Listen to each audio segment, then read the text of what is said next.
and guidelines. So what you're doing is defining away gain of function. No. You're simply saying it doesn't exist because you changed the definition on the NIH website. This is terrible, and you're completely trying to escape the idea that we should do something about trying to prevent a pandemic from leaking from a lab. The preponderance of evidence now points towards this coming from the lab, and what you've done is change the definition on.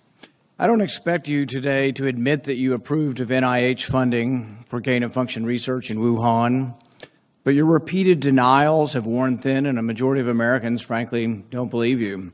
Even the NIH now admits that EcoHealth Alliance did perform experiments in Wuhan that created viruses not found in nature that actually did gain in lethality. The facts are clear. The NIH did fund gain-of-function research in Wuhan, despite your protestations. You can deny it all you want, but even the Chinese authors of the paper, in their paper, admit that viruses not found in nature were created, and yes, they gained in infectivity. Your persistent denials, though, are not simply a stain on your reputation, but are a clear and present danger to the country and to the world. As Professor Kevin Esfelt of MIT has written, gain-of-function research looks like a gamble that civilization can't afford to risk. And yet here we are again with you steadfast in your denials. Why does it matter? Because gain-of-function research with laboratory-created viruses not found in nature could cause a pandemic even worse the next time.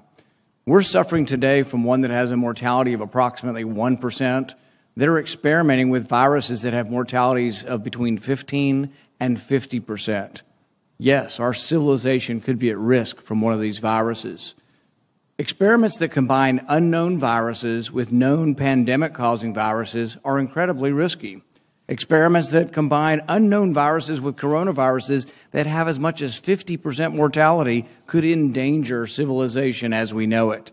And here you sit, unwilling to accept any responsibility for the current pandemic and unwilling to take any steps to prevent gain-of-function research from possibly unleashing an even more deadly virus.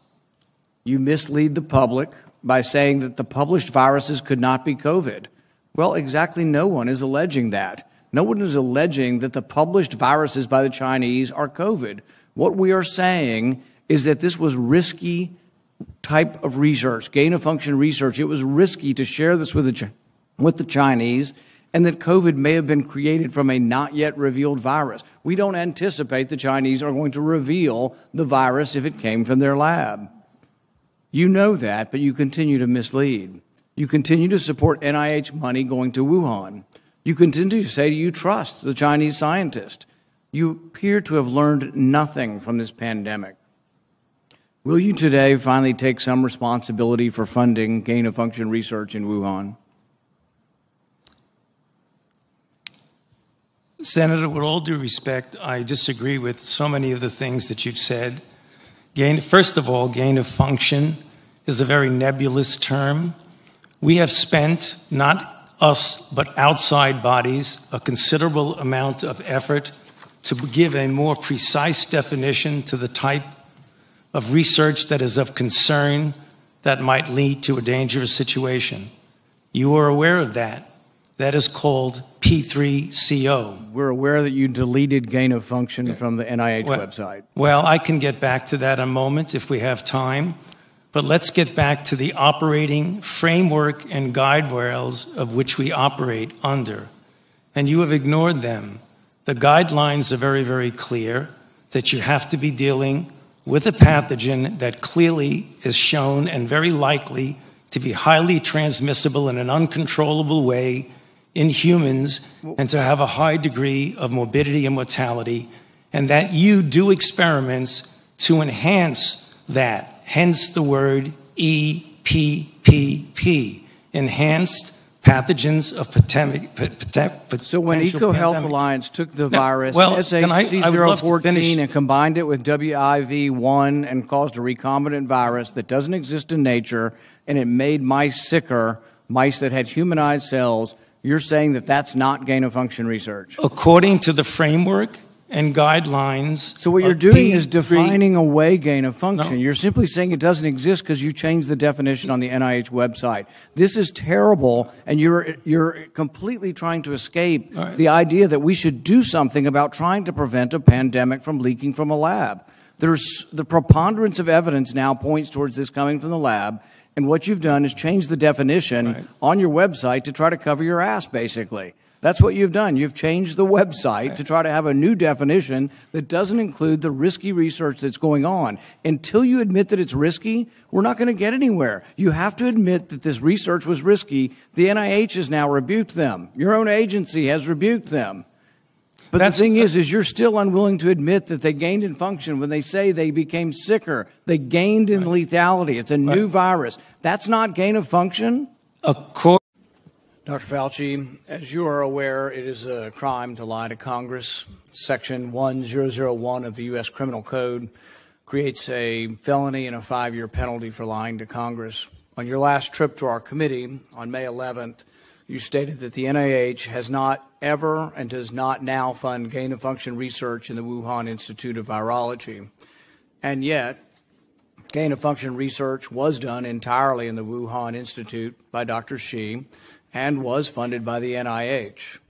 I'd like to ask unanimous consent to insert into the record the Wuhan virology paper entitled Discovery of a Rich Gene Pool of Bat SARS-Related Coronaviruses.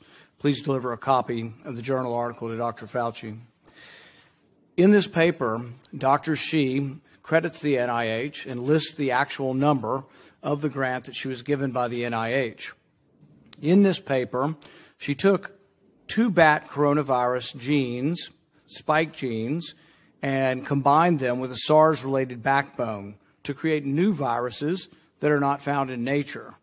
These lab-created viruses were then shown to replicate in humans. These experiments combine genetic information from different coronaviruses that infect animals but not humans to create novel artificial viruses able to infect human cells. Viruses that in nature only infect animals were manipulated in the Wuhan lab to gain the function of infecting humans. This research fits the definition of the research that the NIH said was subject to the pause in 2014 to 2017, a pause in funding on gain of function.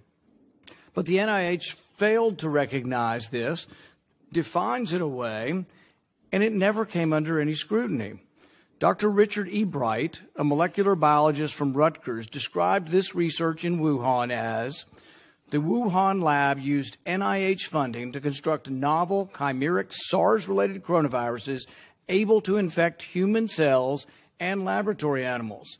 This is high-risk research that creates new potential pandemic pathogens that exist only in the lab, not in nature.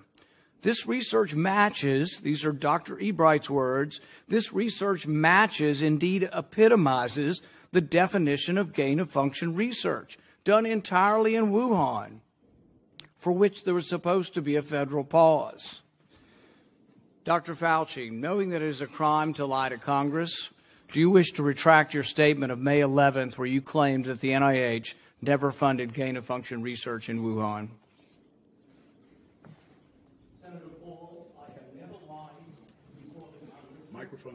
Your microphone. Senator Paul, I have never lied before the Congress, and I do not retract that statement.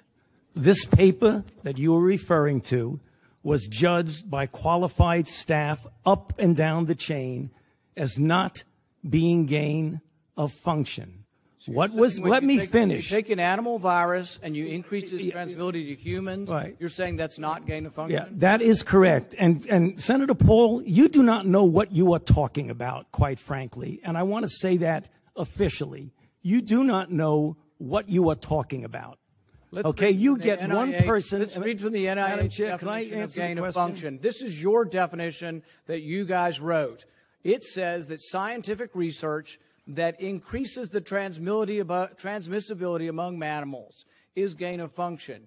They took animal viruses that only occur in animals, and they increased their transmissibility to humans. How you can say that is not gain of function? It is not. It's a dance, and you're dancing around this because you're trying to obscure responsibility for 4 million people dying around the world from a pandemic.